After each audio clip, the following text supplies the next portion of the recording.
This is a reading from the sermons of St. Alphonsus Liguori for all the Sundays of the year. Sermon 34, for the fifth Sunday after Pentecost, on the sin of anger. Whosoever is angry with his brother shall be in danger of the judgment. Matthew chapter 5, verse 22. Anger resembles fire. Hence, as fire is vehement in its action, and by the smoke which it produces obstructs the view, so anger makes men rush into 1,000 excesses and prevents them from seeing the sinfulness of their conduct, and thus exposes them to the danger of the judgment of eternal death. Whosoever is angry with his brother shall be in danger of the judgment. Anger is so pernicious to man that it even disfigures his countenance. No matter how comely and gentle he may be, he shall, as often as he yields to the passion of anger, appear to be a monster and a wild beast full of terror. Iracundus, says St. Basil, humanum quasi figuram amitit ferre speciem indutus. Homily 21. But if anger disfigures us before men, how much more deformed will it render us in the eyes of God? In this discourse, I will show in the first point the destruction which anger unrestrained brings on the soul, and in the second how we ought to restrain anger in all occasions of provocation which may occur to us. First point, the ruin which anger unrestrained brings on the soul. St. Jerome says that anger is the door by which all vices enter the soul. Omnium vitiorium janua est iracundia. Inc. 29 Prov. Anger precipitates men into resentments, blasphemies, acts of injustice, detractions, scandals, and other iniquities, for the passion of anger darkens the understanding, and makes a man act like a beast and a madman. Caligavit ab indignatione oculus meus. Job 17, verse 7. My eye has lost its sight through indignation. David said, my eye is troubled with wrath. Psalm 30, verse 10. Hence, according to St. Bonaventure, an angry man is incapable of distinguishing between what is just and unjust. Iratus non potest videre quod justum est, vel injustum. In a word, St. Jerome says, that anger deprives a man of prudence, reason, and understanding. Ab omni consilio deturpat, ut donec irascitur, insanire credatur. Hence, St. James says, the anger of man worketh not the justice of God. St. James chapter 1, verse 20. The acts of a man under the influence of anger cannot be conformable to the divine justice, and consequently cannot be faultless. A man who does not restrain the impulse of anger easily falls into hatred towards the person who has been the occasion of his passion. According to St. Augustine, hatred is nothing else than persevering anger. Odium est ira diuturno tempore perseverans. Hence, St. Thomas says that anger is sudden, but hatred is lasting. Opus 5. It appears then that in him in whom anger perseveres, hatred also reigns. But some will say, I am the head of the house, I must correct my children and servants. When necessary, I must raise my voice against the disorders which I witness. I say in answer, it is one thing to be angry against a brother, and another to be displeased at the sin of a brother. To be angry against sin is not anger but zeal, and therefore it is not only lawful, but it is sometimes a duty. But our anger must be accompanied with prudence, and must appear to be directed against sin, but not against the sinner. For if the person whom we correct perceive that we speak through passion and hatred towards him, the correction will be unprofitable and even mischievous. To be angry, then, against a brother's sin is certainly lawful. He, says St. Augustine, is not angry with a brother who is angry against a brother's sin. It is thus, as David said, we may be angry without sin. Be ye angry, and sin not.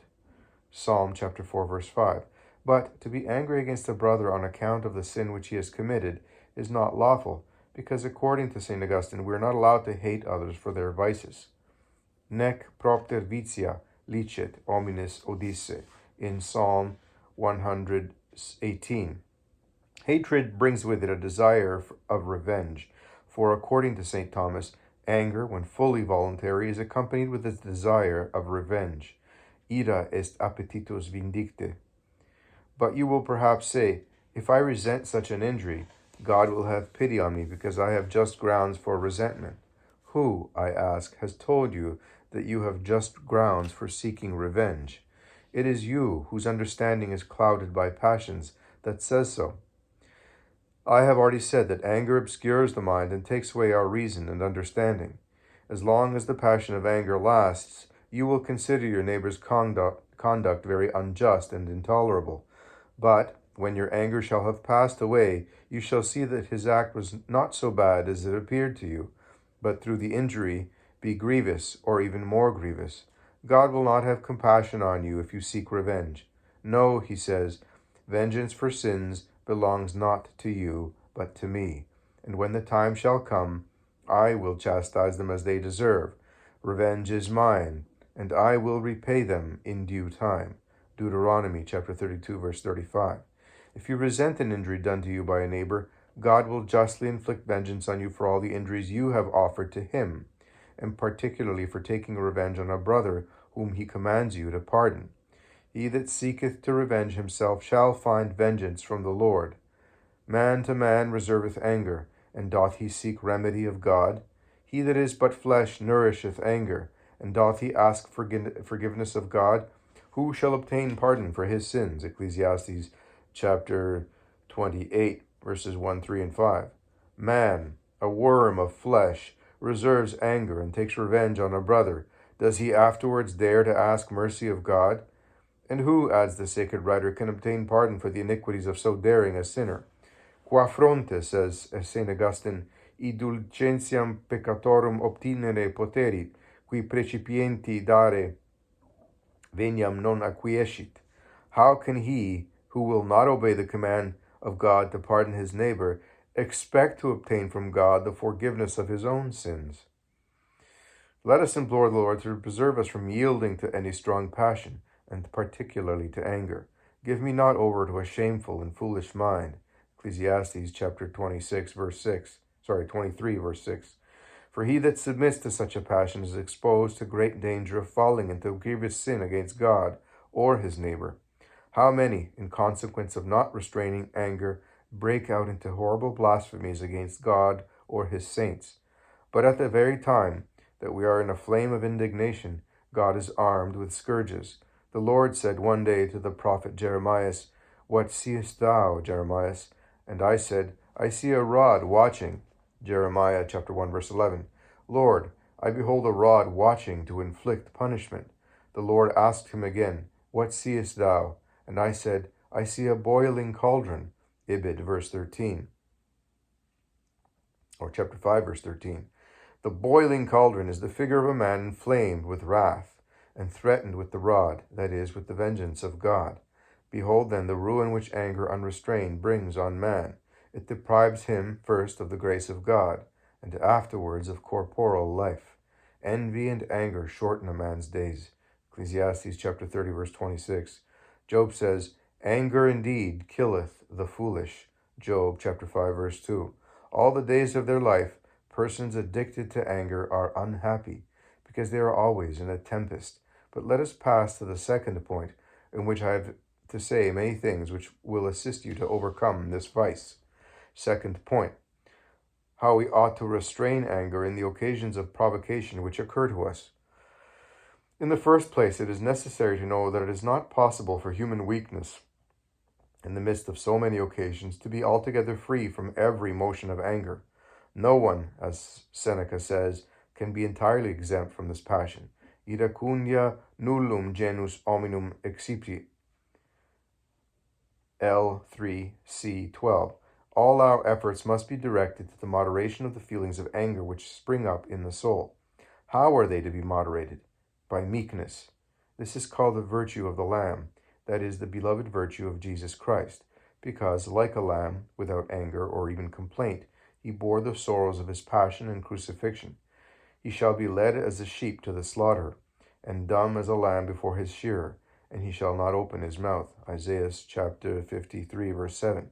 Hence he has taught us to learn of him meekness and humility of heart. Learn of me, because I am meek and humble of heart. Matthew chapter 11, verse 29. Oh, how pleasing in the sight of God are the meek, who submit in peace to all crosses, misfortunes, persecutions, and injuries. To the meek is promised the kingdom of heaven. Blessed are the meek, for they shall possess the land. Matthew chapter 5, verse 4. They are called the children of God. Blessed are the peacemakers, for they shall be called the children of God. Ibid chapter 5, verse 9. Some boast of their meekness, but without any grounds, for they are meek only towards those who praise and confer favor upon them. But to those who injure or censure them, they are all fury and vengeance. The virtue of meekness consists in being meek and peaceful towards those who hate and maltreat us. With them that hated peace, I was peaceful. Psalm 119, verse 7. We must, as St. Paul says, put on the bowels of mercy towards all men, and bear one with another.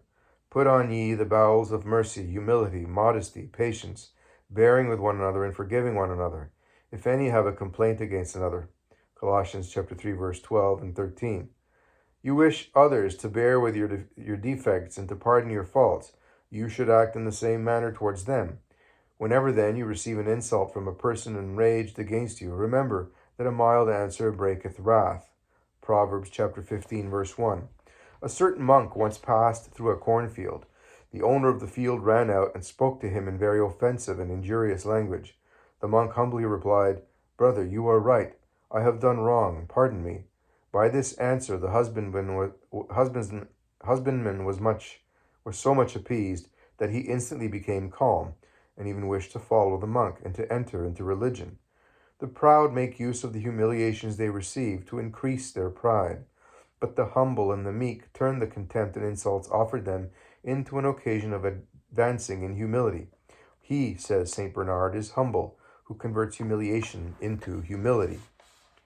Ser 24 in Can.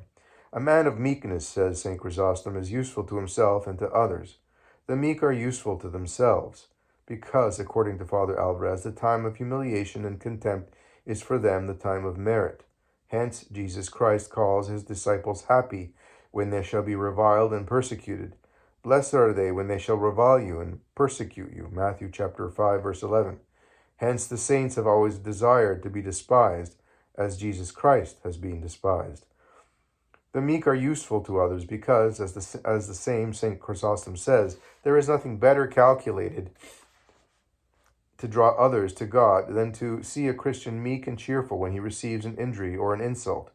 Nihil ita concilia domino familiaris ut quod illum vident mansuetudine jucundum. The reason is because virtue is known by being tried, and as gold is tried by fire, so the meekness of men is proved by humiliation. Gold and silver are tried in the fire, but acceptable men in the furnace of humiliation. Ecclesiastes chapter 2, verse 5. My spikenard, says the spouse in the Canticles, sent forth the odor thereof. Chapter 1, verse 11. The spikenard is an odoriferous plant, but diffuses its odors only when it is torn and bruised. In this passage, the inspired writer gives us to understand that a man cannot be said to be meek unless he is known to send forth the odor of his meekness by bearing injuries and insults in peace and without anger. God wishes us to be meek even towards ourselves. When a person commits a fault, God certainly wishes him to humble himself and to be sorry for his sin, and to purpose never to fall into it again. But he does not wish him to be indignant with himself and give way to trouble and agitation of mind. For while the soul is agitated, a man is incapable of doing good. My heart is troubled, my strength hath left me. Psalm 37, verse 11. Thus, when we receive an insult, we must do violence to ourselves in order to restrain anger. Let us neither answer with meekness, as recommended above, or let us remain silent. Let us either answer with meekness, as recommended above, or let us remain silent, and thus, as St. Isidore says, we shall conquer. Quam vis quis iritet, tu dissimula, quia tacendo vinces. But if you answer through passion, you shall do harm to yourself and others. It would be still worse to give an angry answer to a person who corrects you. Medicanti irascitur, says St. Bernard, qui non irascitur sagittanti. Ser 6 de native. Some are not angry, though they ought to be indignant with those who wound their souls by flattery, and are filled with indignation against the person who censures them in order to heal their irregularities. Against the man who abhors correction, the sentence of perdition has, according to the wise man, been pronounced, because they have despised all my reproofs. The prosperity of fools shall destroy them. Proverbs chapter 1, verse 30, etc. Fools regard as prosperity to be freed from correction, or to despise the admonitions which they receive. But such prosperity is the cause of their ruin. When you meet with an occasion of anger, you must, in the first place, be on your guard, not to allow anger to enter your heart. Be not quickly angry. Ecclesiastes 7, chapter 10. Some persons change color and get into a passion at every contradiction, and when anger has got admission, God knows to what it shall lead them. Hence, it is necessary to foresee these occasions in our meditations and prayers, for unless we are prepared for them, it will be as difficult to restrain anger as to put a bridle on a horse while he is running away. Whenever we have the misfortune to permit anger to enter the soul, let us be careful not to allow it to remain. Jesus Christ tells all who remember that a brother is offended with them not to offer the gift which they bring to the altar without being first reconciled to their neighbor. Go first to be reconciled to thy brother, and then, coming, thou shalt offer thy gift. Matthew chapter 5, verse 24. And he who has received any offense should endeavor to root out of his heart not only all anger, but also every feeling of bitterness towards the persons who have offended him. Let all bitterness, says St. Paul, and anger and indignation be put away from you. Ephesians chapter 4, verse 31. As long as anger continues, follow the advice of Seneca. When you shall be angry, do nothing. Say nothing which may be dictated by anger. Like David, be silent and do not speak when you feel that you are disturbed. I was troubled and I spoke not. Psalm 76, chapter 5. How many, when inflamed with anger, say and do what they afterwards in their cooler moments regret, and excuse themselves by saying that they were in a passion. As long, then, as anger lasts, we must be silent, and abstain from doing or resolving to do anything. For what is done in the heat of passion will, according to the maxim of St. James, be unjust. The anger of man worketh not the justice of God. Chapter 1, verse 20. It is also necessary to abstain altogether from consulting those who might foment our indignation. Blessed, says David, is the man who hath not walked in the counsel of the ungodly. Psalm chapter 1, verse 1. To him who is asked for advice, Ecclesiasticus says, If thou blow the spark, it shall burn as a fire, and if thou spit upon it, it shall be quenched. Ecclesiastes chapter 28, verse 14. When a person is indignant at some injury which he has received, you may, by exhorting him to patience, extinguish the fire. But if you encourage revenge, you may kindle a great flame. Let him, then, who feels himself in any way inflamed with anger, be on his guard against false friends, who, by an imprudent word, may be the cause of his perdition. Let us follow the advice of the Apostle. Be not overcome by evil, but overcome evil by good. Romans chapter 12, verse 21. Be not overcome by evil. Do not allow yourself to be conquered by sin. If, through anger, you seek revenge or utter blasphemies, you are overcome by sin. But you will say, I am naturally of a warm temper. By the grace of God and by doing violence to yourself, you will be able to conquer your natural disposition. Do not consent to anger, and you shall subdue the warmth of your temper. But you say, I cannot bear with unjust treatment. In answer, I tell you, first, to remember that anger obscures reason, and prevents us from seeing things as they are. Fire hath fallen on them, and they shall not see the sun. Psalm 57, verse 9. Secondly, if you return evil for evil, your enemy shall gain a victory over you. If, said David, I have rendered to them that repaid me evils, let me deservedly fall empty before my enemies. Psalm chapter 7, verse 5. If I render evil for evil, I shall be defeated by my enemies. Overcome evil by good. Render every foe good for evil. Do good, says Jesus Christ, to them that hate you. Matthew chapter 5, verse 44. This is the revenge of the saints, and is called by St. Paulinus heavenly revenge. It is by such revenge that you shall gain the victory. And should any of those of whom the prophet says, The venom of asps is under their lips. Psalm 134, verse 4. Ask how you can submit to such an injury. Let your answer be, the chalice which my Father hath given me, shall I not drink it? John chapter 18, verse 11.